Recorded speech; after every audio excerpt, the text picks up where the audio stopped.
A'udhu billahi minash shaitanir rajim. Bismillahir Rahmanir Rahim. Assalamu alaikum. May peace be with you. I hope you're well. Today, inshallah, we are studying surah number 96, ALAQ. And this is a historical surah of the Quran. This is the very first revelation which came to the Prophet Muhammad, may peace be upon him. So it's the very first message that Allah ever sent to the Muslims and the Prophet. So this, of course, sets the rhythm and the tone of the Quran. And we're going to analyze it from that aspect and see what is the rhythm and what is the tone of the Quran, and how over 1400 years we have lost that rhythm and tone. There's a beautiful story behind it, how it all happened and what was the backdrop and the background of the revelation, and we are going to talk about that too. And thirdly, this surah, it has some major impact on Islamic civilization. The way it begins from the very first word, that had a massive impact, and it transformed the Muslim society. And that transformation lasted for a few hundred years. And then once again, we lost the message in this surah, especially the first ayah, and the decline of the Muslim civilization started when they moved away from the message in the very first ayah, the very first sentence of this surah. And we'll also talk about it, what that message was, how we lost it, and what were the reasons the decline of the Muslim civilization started within 200 to 300 years of Islam coming. And last but not the least, there are some miracles in this surah. And those miracles have been scientifically tested and proven to stand the test of time and scientific scrutiny.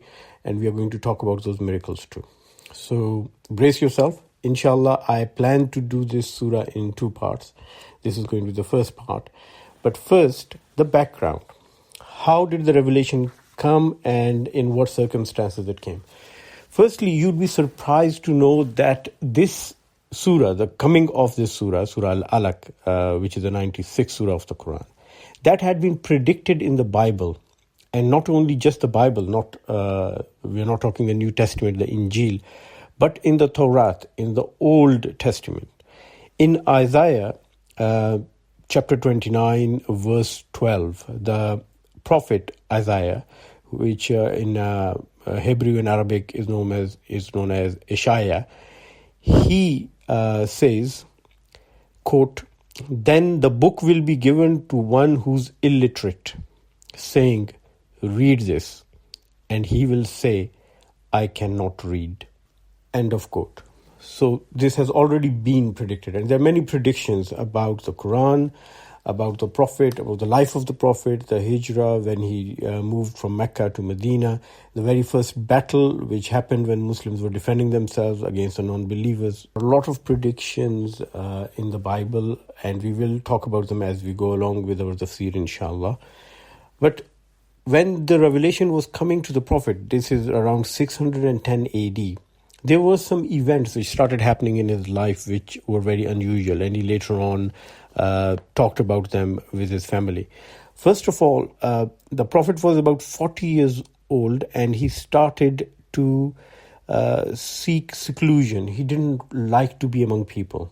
He wanted to be alone. It's just like he got a desire that he needs to be alone. So what he used to do was his favorite place to visit, where he even took his family for picnics every once in a while. That was on top of a mountain which is now known as Jabal Nur, and there was a small cave which is known as Ghar-e Hira. It's a very small cave. If you sit in it, one person sits in it, the second person can hardly come and kneel. It's a very shallow kind of a cave, and he used to just go there and sit. It's not a complete cave. On the top there is like a big slab of rock, but water and sunshine can come through it. So you can see the sky through the roof of the cave. And he used to go there. Sometimes he would go for a long time, many days. He would take food with him and he'd stay there for a long time. And at the same time, he started seeing dreams which became true. So he'd see something in the night while he was asleep, and the next day or in the coming few days, that event would happen. And that started to happen in succession quite frequently. And one day when he was sitting in this cave of Hira, Angel Jibril came to him, and he said to the Prophet, read, just like it says in Isaiah 29:12. So the Prophet, of course, he was illiterate and he could not read. So he said, I cannot read. And then the angel seized him. He got hold of him, pressed him against his chest very strongly, so much so that Prophet, he said he could feel discomfort, like you're hugging someone. And then let him go and said again, read. And the Prophet again, he replied, I cannot read. And once again, the angel did that same, gave him a hug, squeezed him against his chest, and then again said, read. So when it has happened 3 times, then the angel started to recite the 5 ayahs of this surah, starting with Iqra, Bismi Rabbikal Lazi Khalaq. And the Prophet says it felt as if those 5 ayahs, the sentences, they were like written on his heart, as somebody engraved them on his heart. He could feel them in his soul as if he's never ever going to forget them now. And then the angel disappeared. So what was the reaction of the Prophet? Surprisingly, he did not come to the conclusion that he's a prophet or he's been given a message by God. He became very afraid. And he came down from the cave and he went back home and he had a very high fever. And he told his wife Khadija to cover him up with a blanket. Khadija was 55 years old at that time, and the Prophet was 40. As you would know if you've studied the history of Islam, that the Prophet married someone 15 years older than his age. That was his very first marriage.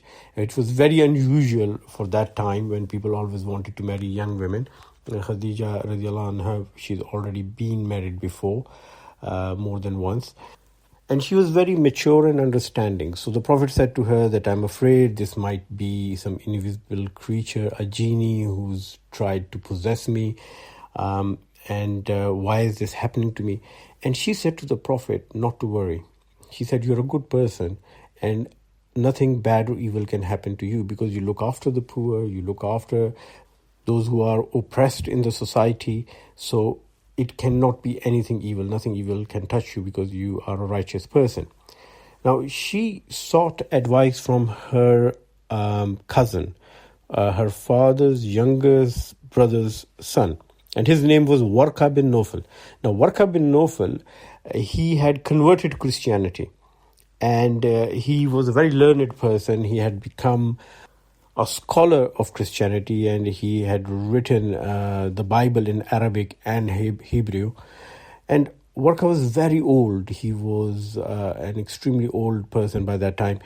And when she spoke to him, he came over and he spoke to the Prophet. He took all the details. And as I've mentioned, that in the Bible, there are many predictions about a prophet who would be illiterate and he would be coming to Arabia and he would be the last prophet.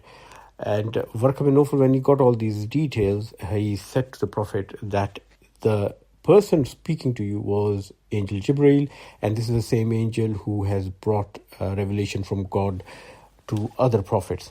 And he also predicted, as I mentioned to you, that in the Bible there is a mention that the Prophet Mohammad, when he will get the message from Allah, his own people, his own tribe are going to expel him from his city. And he will have to migrate and he'll go to another tribe for help. And then after 1 year, all the leaders of those who have expelled him, they would be killed. And all of this was predicted, the very first war and the hijrah. So Warqa bin Nawfal tells the Prophet, may peace be upon him, he says that if I live long enough, I would support you when your people would expel you from your city. And that came as a surprise to the Prophet. And he asked Warqa bin Nawfal, he said, would my people throw me out of this city and they would expel me from this city? And he said, yes, that has been prophesized in the Bible and that is what's going to happen in the future. And Warqa bin Nawfal did not live long enough to see the hijrah. He died in the next few years. But technically speaking, he was probably the very first Muslim in history, because he believed in the message and he recognized the Prophet as a prophet of God. Even, I think, before Khadija, because by that time, Prophet's wife Khadija, she did not know that this is a message from Allah, and her husband has been chosen as a prophet. It's Warqa who told her. So technically, the very first Muslim ever was a Christian who accepted Islam, Warqa bin Nawfal. Now to the message. So what was that message? This is the very first ayah, the very first sentence that the Prophet Muhammad sallallahu alaihi wasallam, may peace be upon him, he heard in the cave of Hira. Jibreel said to him, Iqra bismi rabbikal ladzi khalaq. Read in the name of thy Lord who has created. Word by word, Iqra means to read. Bismi means with the name or in the name. Rabbik means your Lord. And we talked about this before when we were doing Surah Fatiha. That Rabb, the word Rabb in Arabic does not just mean Lord. It has 7 attributes. So it is firstly the Lord, or someone who has a just claim of ownership or possession.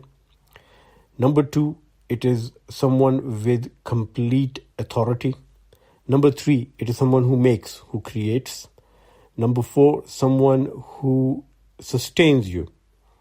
Number 5, it's a carer who also cares for you. Number 6, someone who provides growth and development. And number 7, someone who's a protector. So all 7 of these qualities, they combine in the word Rabb. You could loosely translate it as a Lord, or you could say the most loving and most caring master. But in actuality, in Arabic, when you say Rabb, you know you're talking about these 7 qualities. Now, I want you to stop and think for a minute that the very first word which Allah has chosen for the message, for His divine message to the Prophet and all the Muslims is Iqra, read. That's literacy. That's knowledge. And it had a major impact. So major impact that the Muslims were always obsessed with education. The Prophet, it is known from history that when he won the battle of Badr, and a lot of big fighters and big leaders of Quraysh, the non-believers who had attacked Muslims, they were captured. He set conditions for the release, that they would teach Muslim children how to read and write. And if they could teach, they would be released. Now, that had never happened in history before. People would ask for gold and silver, and they would ask for fortunes and money and arms and swords and all kind of stuff to protect themselves and enrich themselves. Well, for the very first time in the history of mankind, the condition was set that if you're educated and you can impart knowledge to other people, you would be set free. You won't be a slave anymore. So all of these people, they taught the Muslim children, they taught them how to read, and then they were set free. So this became a very important factor. But you will hear a lot about it. You'll hear about literacy and Iqra and reading and everything. What we do not often hear about is that the Prophet had said that taking education, being educated, is a compulsory right. Not only a basic human right, but it is a compulsion and a duty for every Muslim man and woman. That was also a new concept. Previously, education was limited to men. Women never got educated. Why? Because women would do household work and they would do farming. And even among the men, you had the aristocracy, you had the rich people who would be educated, and other people who were doing tradesmen like goldsmiths and ironsmiths and coppersmiths. They were not supposed to be educated because there was no need for education for them. But Islam refuted that. And every child in the Muslim community was educated. They needed to know how to read and write. Now, the impact of the female scholars has been more than the male scholars in the Muslim history.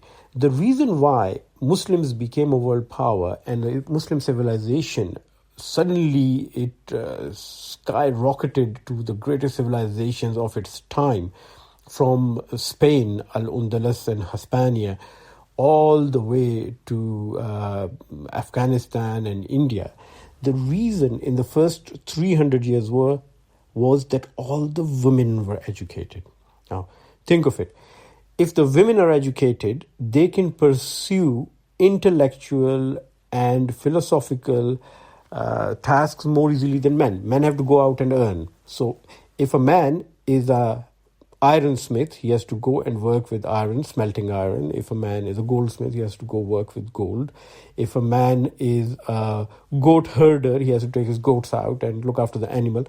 But all of these men, their women, if they are highly educated, they can stay at home and they can read books and they can impart that knowledge to others, especially their own children. So within a generation, what you saw was every male and female was educated, and you had highly educated women who were imparting that knowledge to their kids from a very young age. So within 2 to 3 generations among the Muslims, even the goat herder was acquainted with all the philosophies of Greece and all the knowledges of the books present at that time, and he knew the Quran, he knew mathematics, he knew history, and the tradesmen, they all were highly educated because their mothers were highly educated and they were imparting that knowledge to them. In Medina, most of the scholars of Quran and Hadith were women. This thing has been neglected and not mentioned a lot. There were great scholars. In fact, the very first scholars of Islam were women, because the men were out serving in the army, they were doing all the jobs, and very few men were available as being scholars. So there are many names which are lost to history, but many names which have been preserved. One of the famous names is Amra bint Abdurrahman. She was a daughter of a Sahabi. And Amra bint Abdurrahman, she was not only someone who wrote about the Hadith, she was a scholar of jurisprudence. She was also a Hujjah. She gave verdicts. And she actually grew up in the house of the Prophet's wife, Aisha, and she got direct knowledge from Aisha. And she was the teacher for Imam Malik. So one of the very first Imams, greatest scholars of Muslim jurisprudence and law, Imam Malik was actually her student. And Imam Malik is the teacher of Imam Shafi, who's the teacher of Imam Ahmad bin Hanbal. So the whole line of scholars starts from Amra bint Abdurrahman. And then there are other scholar women known as Salawa and Rafi bint Khadij, Hisham bint Harith, and all of these were great scholars of their time. Imam Malik himself, he taught his daughter Fatima bint Malik bin Ibn Anas, and she herself became a very big scholar of Islam, and she imparted that knowledge to others. And if you went to the Prophet's mosque, Masjid Nabawi, at that time, you would see mostly women sitting there next to the grave of the Prophet, and a lot of men surrounding them in a semicircle. They used to call it a halaqah, and they used to teach them about Hadith and Quran. And not only Hadith and Quran, they were also teaching other sciences at that time. In Morocco, one of the Arab ladies who went and whose father settled there, her name was Fatima al-Fihri, in 859, she established the very first university in the world, the modern university. I mean, there were universities in Taxila, and there were universities in other parts of the world. Taxila is in Pakistan, by the way. One of the oldest universities of the world is there. Greeks had their universities. But those universities, they taught 1-to-1. So you had one student and one teacher or one professor. And I've been to this Julia University near Taxila. And if you go and see the remains, you see these small rooms where they have stone desks and only space for one student to sit and one teacher to teach them. But the modern university concept, in which there was one teacher teaching many, and then they gave a doctorate degree, which at that time was known as Ijaza, and is still called an Ijaza in the traditional universities. That was established by a woman, Fatima al-Fihri, in 859 AD. And that university has worked non-stop up till now. It's even now giving degrees. It's a UNESCO heritage site. And her sister, Maryam, she established another place of study and a mosque, both in the city of Fez. So we see this in the first 200 to 300 years of Islamic history. Every woman is educated, almost every woman, and highly educated. And because they have the time at home, especially when their kids grow up, They are pursuing intellectual pursuits, and they are learning more and imparting their knowledge, and they are a main mode and a main method of spreading the knowledge. So all kinds of sciences, astronomy, medicine, mathematics, these are being taught in those institutions, and women are especially leading that.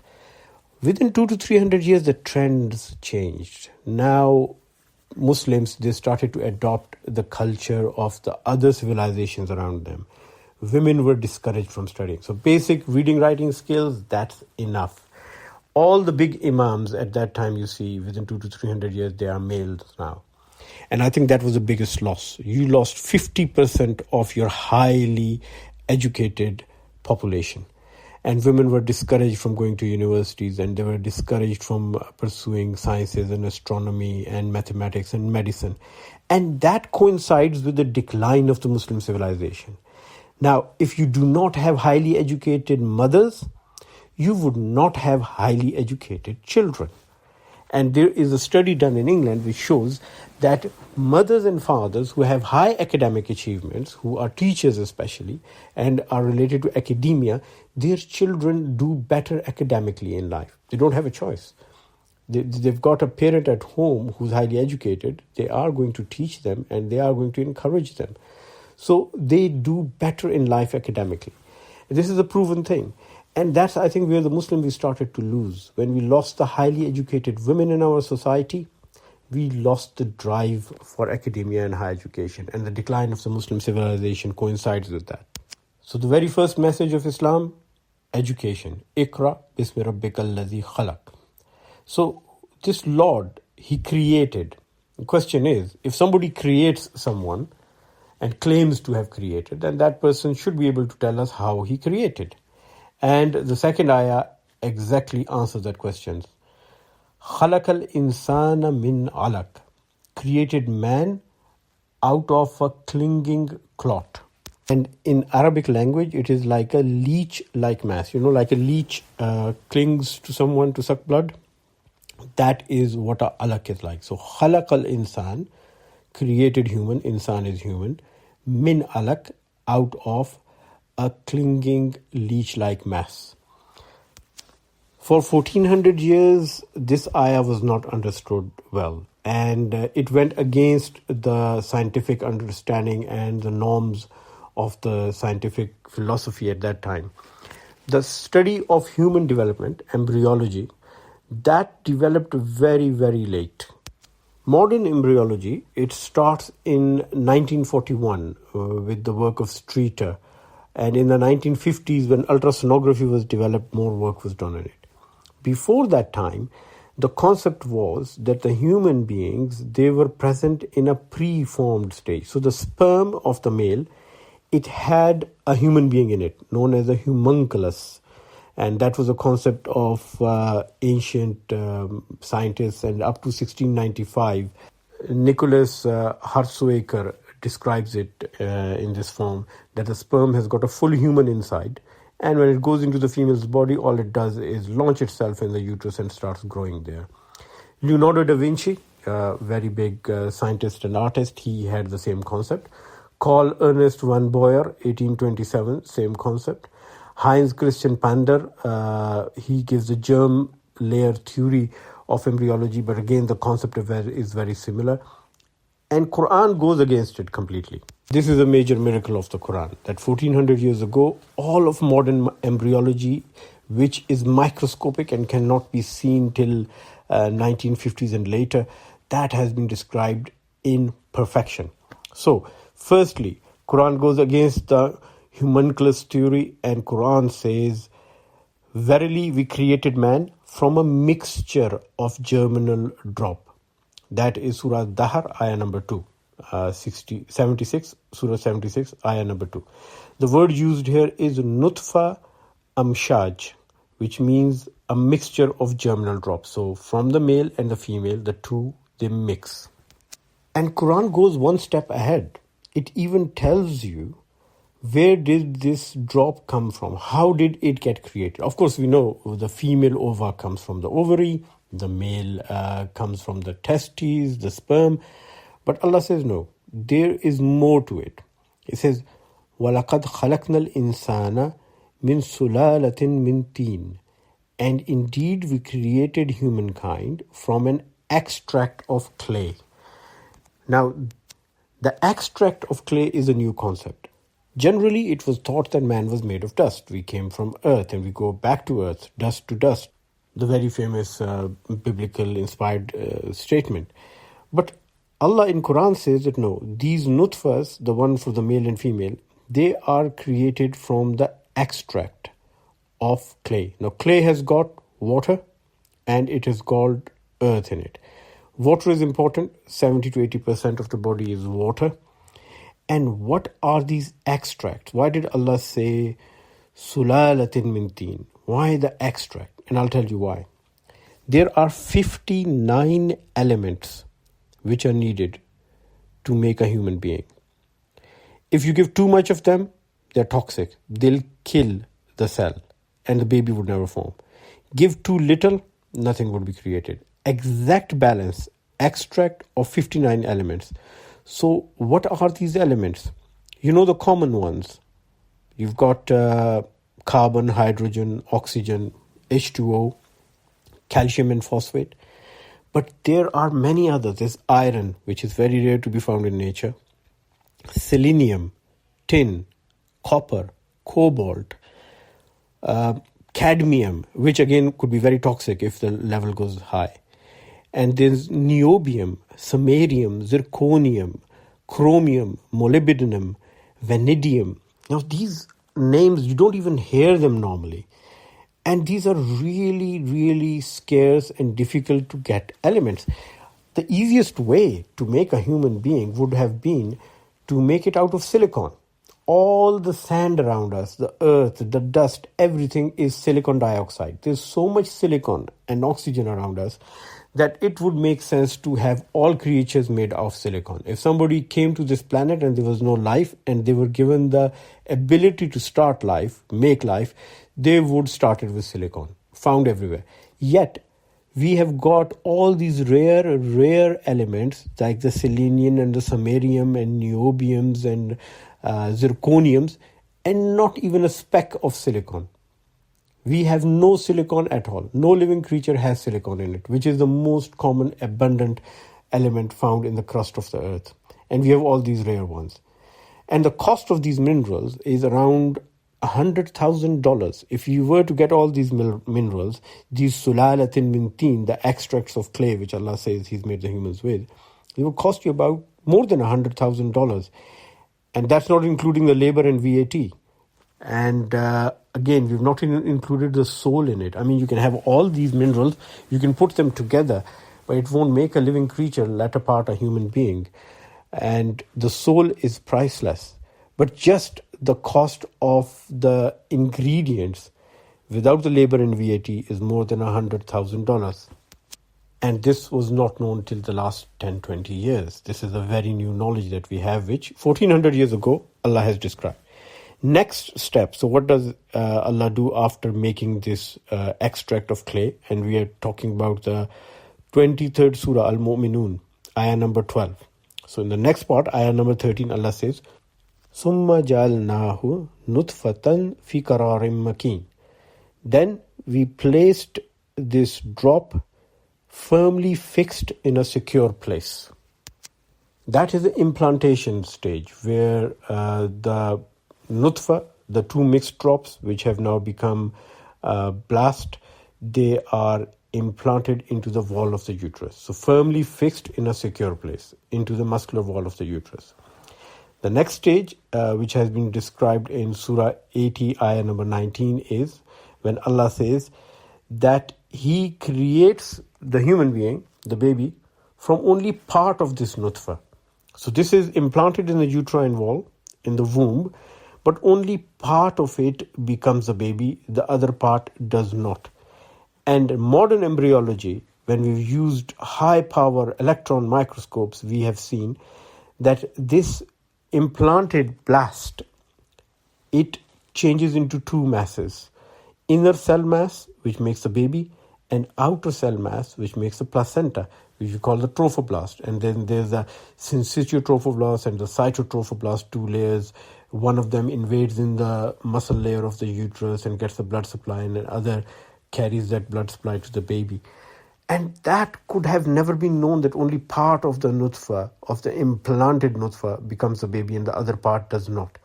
That was said 1400 years ago, accurately, precisely in the Quran. Next step, even more surprising. Summa khalaqna nutfata alaqatan. This is the same as khalaqal insana min alaq. Then, summa, we made the drop into a leech-like structure. This is ayah number 14 of Al-Mu'minun, exact copy of what has been said in Surah Al-Alaq. Khalaqal insana min alaq. Next stage, Allah Ta'ala says, فَخَلَقْنَا الْعَلَقَةَ مُضْغَةً. Then we change the leech-like structure into a chewed-like substance, mughda. And that chewed-like substance is made at days 26 to 27.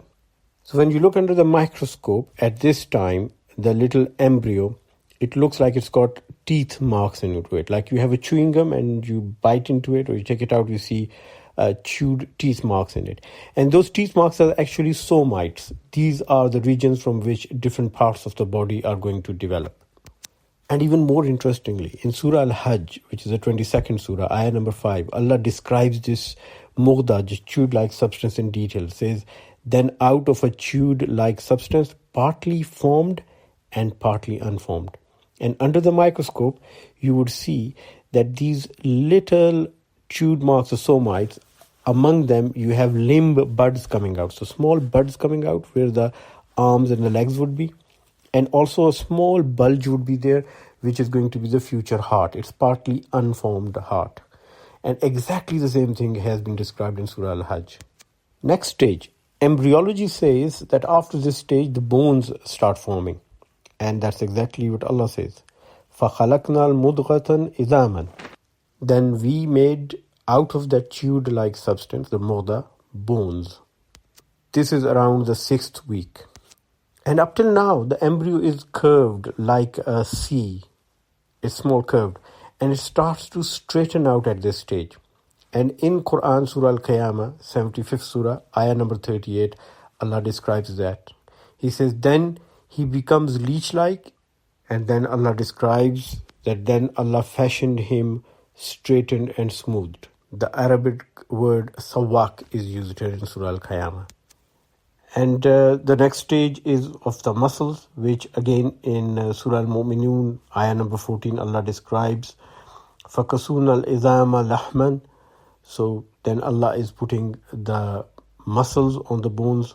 And at this stage, all the organs are being balanced and the little embryo is getting straighter and straighter.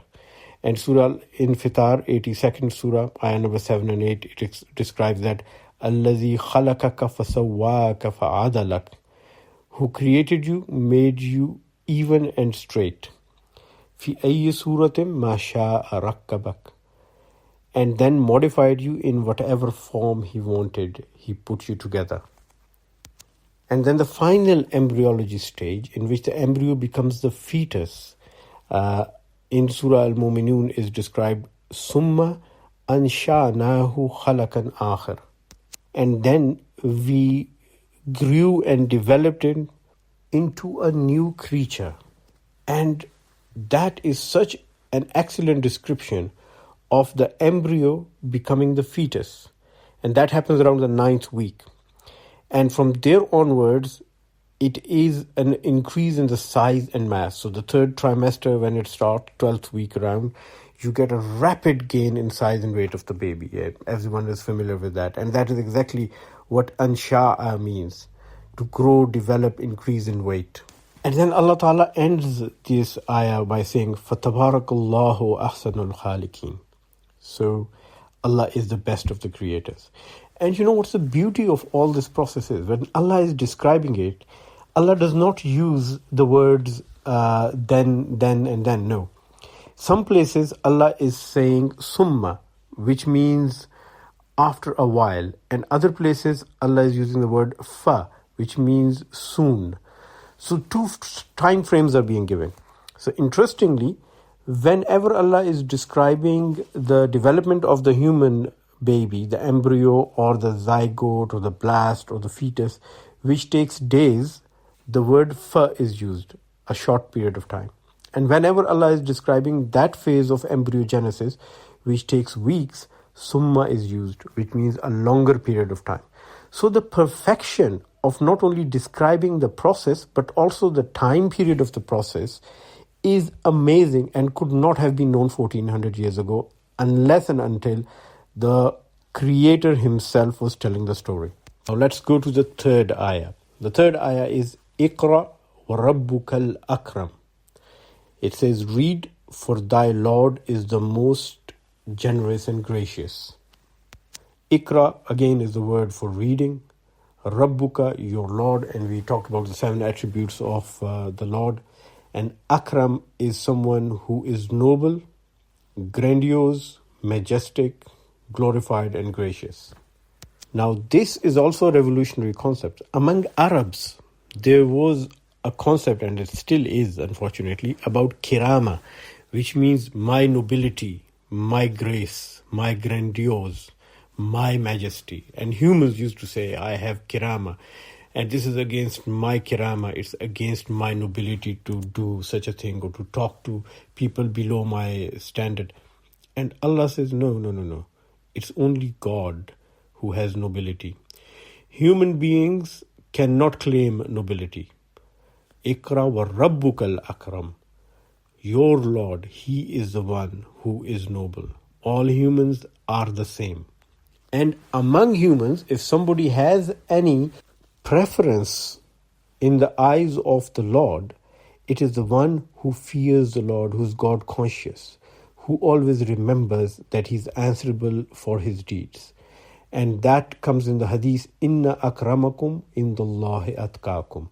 The most noble among you in the eyes of Allah is the one who is always remembering him and is conscious of him. Atqakum. Ayah number 4. Allazi allama bil qalam. Who has taught man the use of the pen. And here Allah has revealed the greatest secret of human success. Why are human beings so successful compared to all the other creatures in this planet? Because we know how to write. And that makes a big difference. Now, imagine this. If there is no writing, we would only have limited knowledge. You would be born, you would be taught the knowledge by your parents, and you will use that knowledge, pass it on to the next generation and die. But you would never be able to exchange ideas with other people, apart from the fact if you meet them. And you can never have huge amount of cumulative knowledge. There's only so much every generation knows and passes on to the next generation. But with writing, what humans gained was that the humans, they had cumulative knowledge from generation to generation, from hundreds and thousands of years. And that knowledge was all there in form of a library. You didn't have to depend on the person with the experience to teach you. The person might be dead centuries ago, but his experience, his knowledge was all accessible to you. You could access the knowledge of 10,000 or 10 million people if you wanted to. And we can do it today. And it all comes with writing, the use of the pen. Transmission of the cumulative human knowledge has made us the most successful creatures on the planet. But where is the evidence? So here's the interesting story. I went looking for the evidence and I said, if Allah Ta'ala says in the Quran that teaching man to write is the most important thing for the human being, so important that Allah is mentioning in the very first revelations at number 4, so out of the 5 ayahs, number 4 is about the pen. And this is not the only place where it has been mentioned. In Surah Al-Qalam, which is the 68th surah of the Quran, Allah Ta'ala says, Noon wal qalami wa ma yastarun. By the pen and all that they write with it. So Allah is even glorifying the pen and saying that I hold this as an evidence for my greatness and the great knowledge I've bestowed onto mankind. So I went looking for it. I said, if this is true, then there should be evidence in society. And guess what? What we find in the human society is that up to 7,000 years before Christ, so 9,000 years ago, people were living in what was known as the Stone Age. So they made everything out of stone.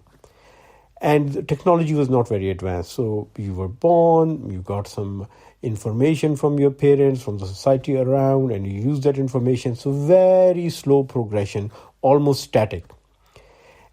At 7000 BC, suddenly humans started writing, and they started writing in symbols. Simple, just symbol writing. And you have a new age starting known as the Neolithic Age, the New Stone Age. In the Neolithic Age, after humans knew how to write, agriculture develops, pottery develops, metalworks develop. People are using gold and silver. And suddenly there's a huge boom of knowledge and technology, which was never there for tens of thousands of years. Now, the symbol writing continued up to 3,000 to 4,000 years BC. So we're talking about 5,000 to 6,000 years from today. And at that time, again, the human development plateaued. It came to balance. And suddenly in the Fertile Crescent, where it is Iraq now, early writing forms came up. So the proto-cuneiform writing came, better than the symbol writing. And as soon as that happens, the new writings come in, you have the early Bronze Age. Now the people are starting to deal with bronze, and they're making better weapons, and they're making better utensils. And suddenly you see these houses, and you see cities and villages. And again, there is an increase, a massive increase in the human civilization and development and technology. That again plateaus because the writing form doesn't change. 1200 BC, the new scripts of writing come in. The words that we are familiar with, they come in. And with that new script of writing comes the Iron Age. So each and every time the kalam, the pen, is writing better and better, the human civilization is having metamorphosis. It's changing from Stone Age to Copper Age to Iron Age. And it all coincides with the better skills of writing. Allazi allama bil qalam. The better you can transmit cumulative knowledge, the more the human society is developing and being successful. Even the modern history, it all starts, the Industrial Revolution starts after we've got the printing press. So again, writing becomes more refined and more developed. The printing revolution comes and the Industrial Revolution comes with it. And then we have the computer age. The whole writing form has been revolutionized. The kalam has become electronic.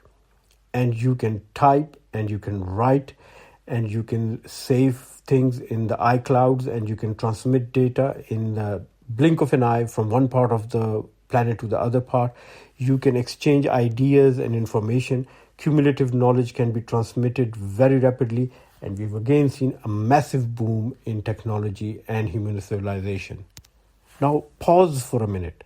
Let's stop everything there and look at those human beings who have not had any of these writings. So they've not done the symbol writing, they've not developed the cuneiform writing, they have not developed the alphabets that we have, and they have not developed the printing press or the computer writing.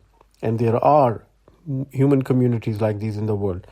You have these tribes in the Amazon, you have tribes in the Andaman Islands, you have these tribes in Papua New Guinea and Aboriginal tribes of Australia till late. And you would see the stark difference. They are still living in the world which was more than 9,000-10,000 years ago. They're exactly living with the same ideas and same technology. Why?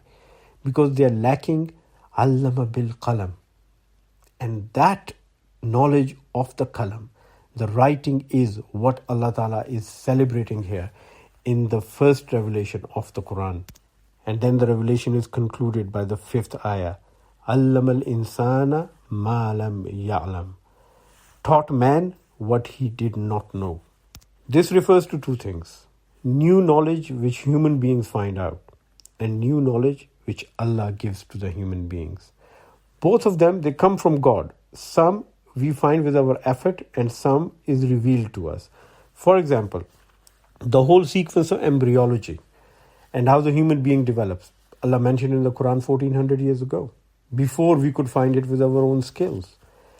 And when we did find it with our own skills, those skills were also bestowed to us by God, because He's the one who taught us, Alladhi allama bil qalam. And other animals don't have this skill. If this skill Allah had given to other animals, they would have been as developed as us. But Allah chose it simply for the human race, because Allah says He promised that He will make us His viceroy on this planet, and He gave us responsibilities for it. It's not a freebie for us that we can do whatever we want to. He sent us on this planet with responsibility. And just imagine if this system was not there of writing down, every generation of humans would be reinventing the wheel and rediscovering the fire, as they still do in the jungles of Amazon and the islands of Andaman between India and Indonesia. You still have those communities whose cycle of knowledge does not progress. They just go around in circles and circles, and they've been doing it for tens of thousands of years. And these are the first 5 ayat of the revelation. The rest of Surah Al-Alaq was revealed after some time. In between, Surah Al-Fatiha was revealed as the first complete surah.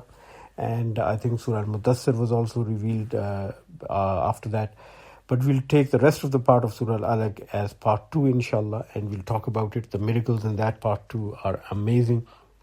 And we'll also talk about the rhythm and the tone of the Quran, which you'll see will change. From ayah number 6 onwards, suddenly the rhythm and tone of the Quran changes. And there's a very important aspect of it, why Allah has chosen this way to reveal the Quran, and we'll discuss it next time. Also, the very last ayah of Surah Al-Alaq, there's a long lost secret for success. And we'll talk about that, inshallah. And there is a method in it which I've, alhamdulillah, tried myself and found to be extremely helpful. If you understand the very last ayah of Surah Al-Alaq and you get the message from it, you will never ever have the confusion in your prayers whether you have prayed 2 rakahs or 3 rakahs. You know, sometimes people, they're praying and they forget, they lose the track of prayer. They don't know where they are. Are they at the middle, start, end of the prayer? That can be avoided, and there's a way it was avoided by the Sahaba, by the companions of the Prophet. And also, there's a secret in there, inshallah, which we'll talk about next time, which can give you the same reward which 100 martyrs attain if they fight in the way of Allah and they lose their life. So you can attain the reward of 100 martyrs by employing the message which is given in the very last ayah of Surah Al-Alaq. So inshallah, look forward to sharing it with you. And thank you very much for listening. Thank you for everyone who's made this effort possible, especially Yasser Salim, who's uploading it. And please remember everyone in your prayers, inshallah. Assalamu alaikum wa rahmatullahi wa barakatuh.